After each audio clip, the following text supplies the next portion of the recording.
Hey everyone, I want to talk about something important today because it's time to get back to our roots around free expression on Facebook and Instagram.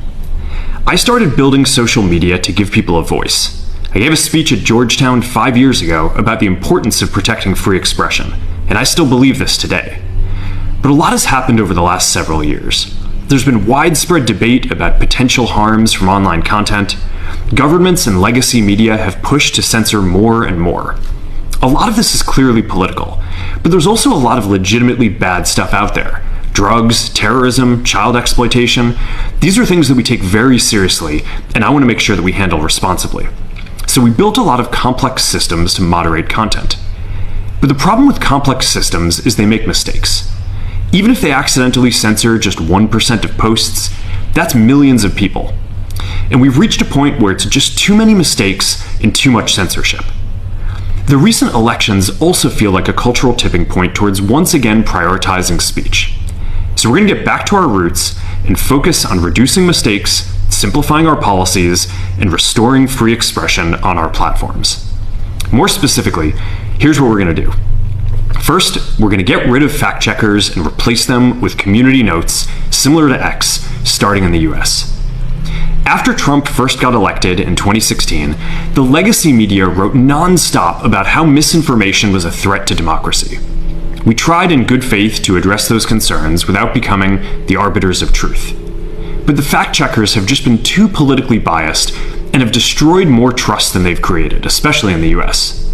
So over the next couple of months, we're going to phase in a more comprehensive community notes system. Second, we're going to simplify our content policies and get rid of a bunch of restrictions on topics like immigration and gender that are just out of touch with mainstream discourse. What started as a movement to be more inclusive has increasingly been used to shut down opinions and shut out people with different ideas, and it's gone too far. So I want to make sure that people can share their beliefs and experiences on our platforms. Third, we're changing how we enforce our policies to reduce the mistakes that account for the vast majority of censorship on our platforms. We used to have filters that scanned for any policy violation. Now, we're going to focus those filters on tackling illegal and high-severity violations.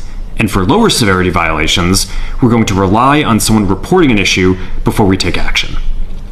The problem is that the filters make mistakes, and they take down a lot of content that they shouldn't. So by dialing them back, we're going to dramatically reduce the amount of censorship on our platforms.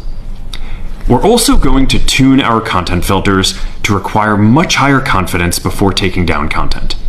The reality is that this is a trade-off. It means we're going to catch less bad stuff, but we'll also reduce the number of innocent people's posts and accounts that we accidentally take down.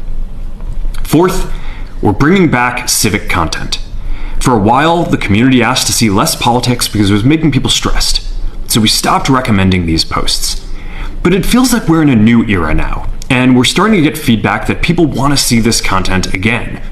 So we're going to start phasing this back into Facebook, Instagram, and Threads while working to keep the communities friendly and positive. Fifth, we're going to move our trust and safety and content moderation teams out of California, and our US-based content review is going to be based in Texas.